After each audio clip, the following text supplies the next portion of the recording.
اللہ مہربان کے فضل و کرم سے ہمارا آج کا سبق سورہ النساء کی آیت نمبر 43 اور 44 ہوگا انشاءاللہ، 43 اور 44۔ اعوذ باللہ من الشیطان الرجیم، بسم اللہ الرحمن الرحیم۔ یا ایھا الذین آمنوا، اے ایمان والو، لا تقربوا الصلاۃ، لا نہیں، مت، تقربوا تم قریب جاؤ، الصلاۃ نماز کے، تم نماز کے قریب مت جاؤ، تم نماز کے قریب نہ جاؤ، وَأَنْتُمْ اور ہو تم سکارا نشے میں، حتیٰ یہاں تک کہ تعلموا تم جان لو، یہ عین لام میم اس کے اندر موجود ہے علم والا، ما تقولون جو تم کہہ رہے ہو، تقولون میں تا کے معنی تم، واو نون جمع، اور کاف واو لام قول، اردو کا لفظ قول بات، ولا اور نہ، جنوباً جنابت کی حالت میں، الا مگر، عابری گزر رہے ہو۔ عابری کو یاد کرنے کے لیے اردو کا لفظ عبور کرنا، جیسے نہر کو عبور کرنا، سڑک کو عبور کرنا، پار کرنا جسے ہم کہتے ہیں، سبیل راستے سے، حتیٰ یہاں تک کہ تغتسلو تم غسل کر لو، تاکہ معنی تم، واو الف آخر میں جو ہے جمع کی علامت، اور غین اور سین اور لام اس کے اندر موجود ہے، غسل نہانا، یہاں تک کہ تم غسل کر لو، وَإِن كُنتُمْ اور اگر ہو تم، کنتم مرضی مریض، بیمار، اردو کا لفظ مریض جو ہے میم رے یہ ساتھ لگا دیں تو زوات کے بعد سے پہلے تو مریض بن جائے گا، او یا علی سفر سفر پر، او جا یا آیا ہو، احد کوئی، واحد ایک کو کہتے ہیں، احد منکم تم میں سے، من الغائط رفع حاجت سے، نیا لفظ ہے اس کو یاد کریں،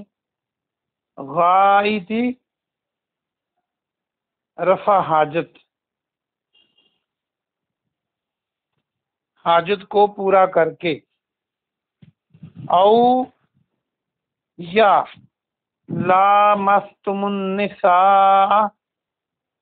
یا تم نے چھوا ہو نساء عورتوں کو، یہ لمس اردو کا لام میم سین لمس یا مس کرنا، میم سین مس کرنا چھونا، یا تم نے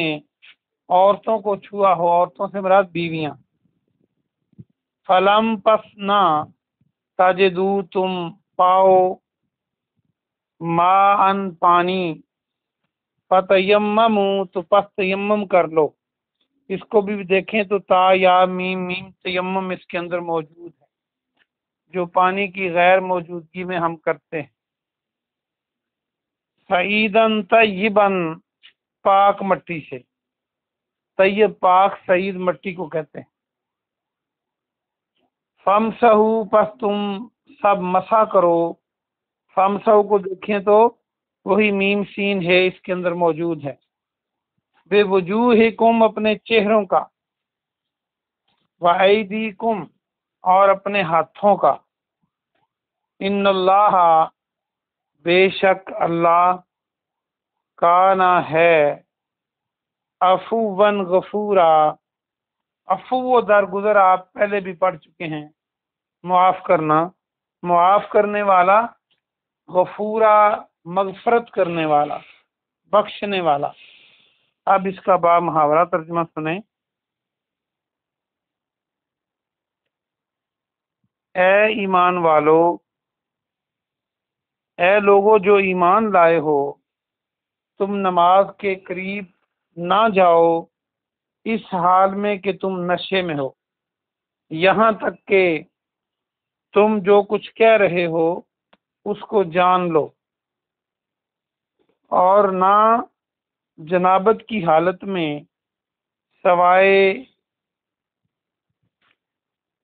گزر رہے ہو راستے سے۔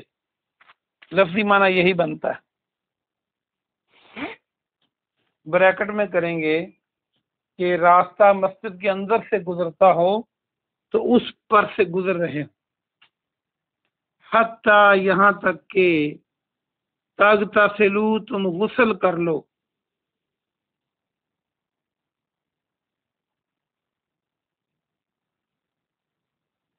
یہاں تک کہ تم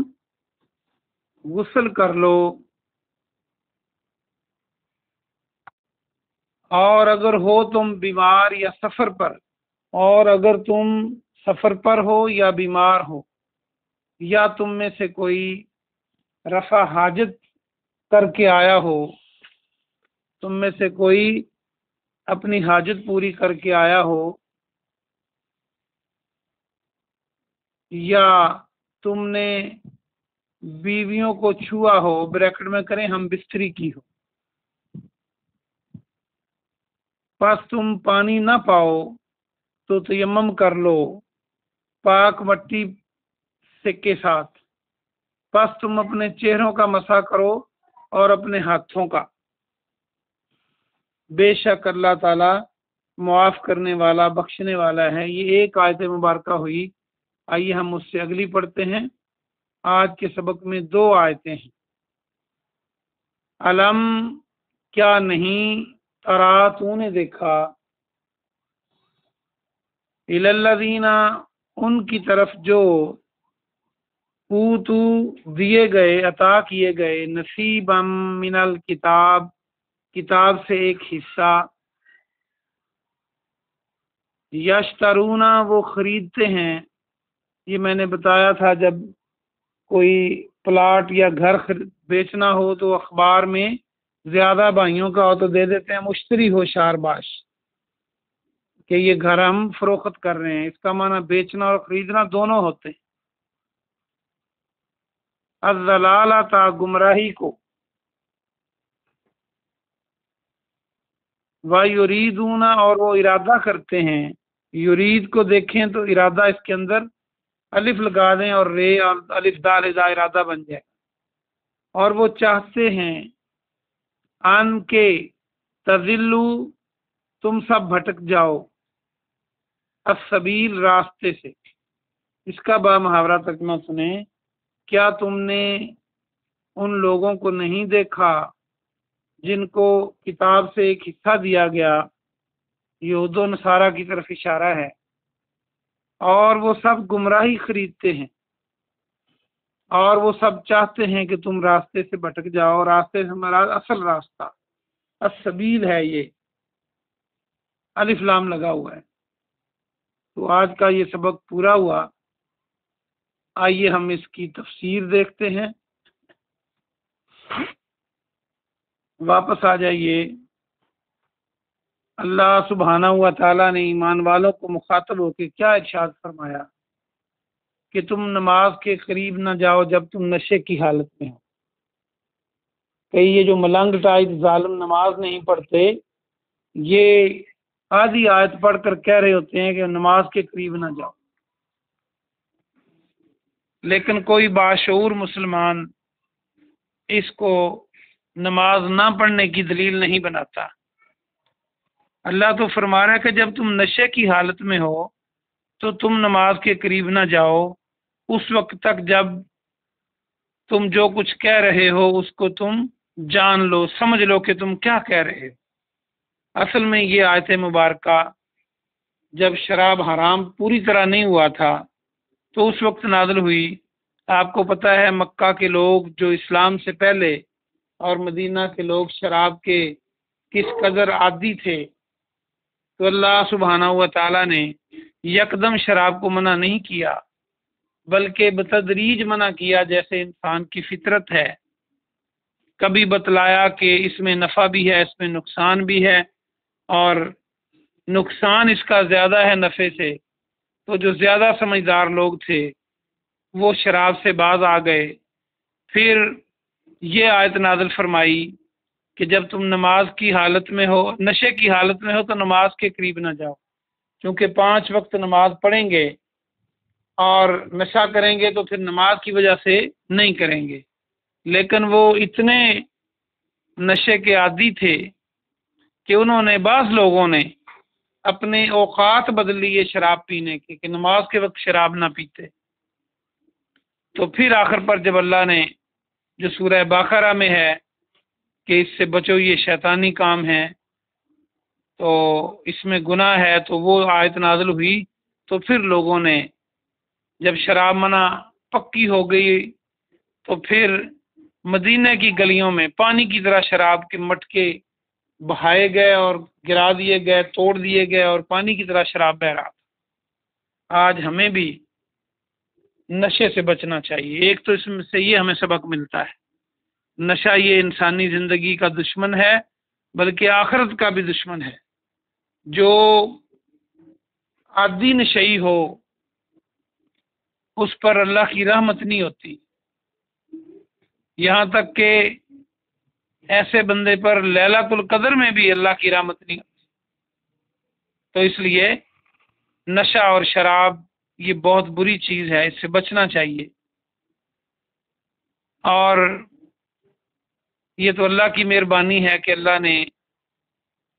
پہلے جو گناہ تھے وہ معاف کر دیے، جب حکم نازل کر دیا کہ اب نہ کریں۔ دوسرا اس کا معنی یہ ہے کہ نماز تو چھوڑنی نہیں، تو نشہ چھوڑنا ہوگا۔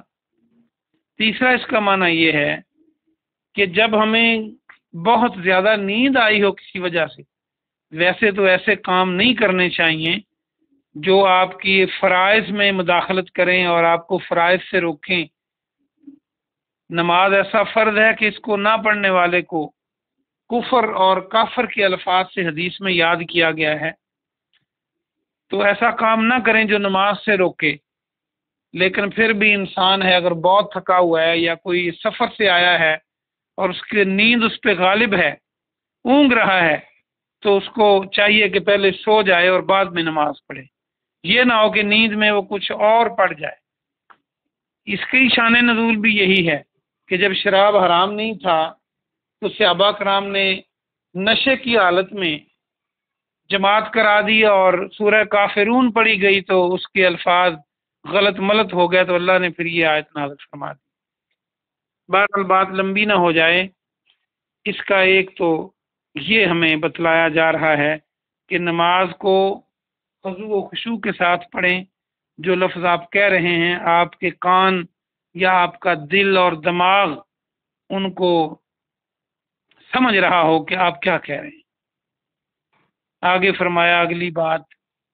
کہ جنابت کی حالت میں بھی تم نماز کے قریب نہ جاؤ۔ نماز نہیں پڑھ سکتے جب تک غسل نہ کر لو، جب تک پاک نہ ہو جاؤ۔ جب تم نے بیویوں سے ہم بستری کی ہو اور تم جنبی ہو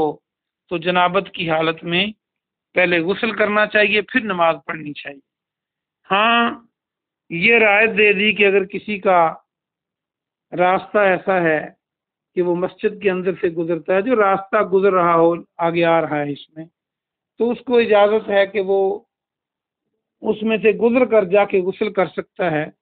لیکن مسجد کے اندر ٹھہر نہیں سکتا۔ جنوبی آدمی کو مسجد میں ٹھہرنے کا سے منع کیا گیا ہے، یہی آیت منع کرتی ہے۔ اور جب غسل کر لو تو پھر سب بات کلیئر ہے۔ تیسرا مسئلہ اس میں یہ آیا کہ اگر تم بیمار ہو یا سفر کی حالت میں ہو یا کوئی رفع حاجت کر کے آئے ہو یا تم نے عورتوں سے، اپنی بیویوں سے ہم بستری کی ہو، یہ ساری صورتیں جو جن کے بعد انسان جو ہے بیویوں سے ہم بستری کرنے کے بعد غسل واجب ہو جاتا ہے، یہ وہ صورتحال ہے۔ یا رفع حاجت کرے تو پھر پانی کی ضرورت پڑتی ہے، تو اللہ نے فرمایا اگر یہ تمہیں حاجتیں ہوں اور تم پانی نہ پاؤ تو پانی نہ ملنا، اللہ نے اس کو رعایت دی ہے کہ پھر تم تیمم کر لو، پاک مٹی پہ ہاتھ مار کر چہروں پہ اور ہاتھوں پہ کونیوں تک مارتے ہیں۔ بخاری کے اندر یہ طریقہ موجود ہے،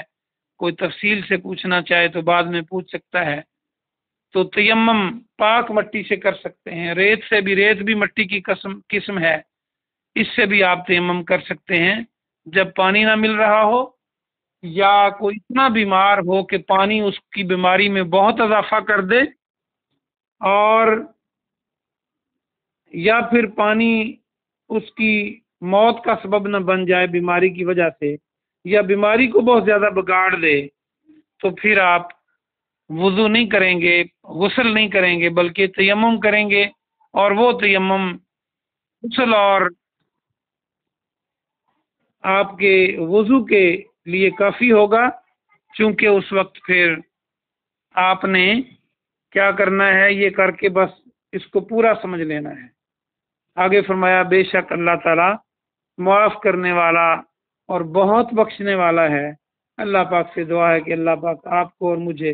عمل کی توفیق عطا فرمائے۔ سبحان ربک رب العزت عما یصفون وسلام علی المرسلین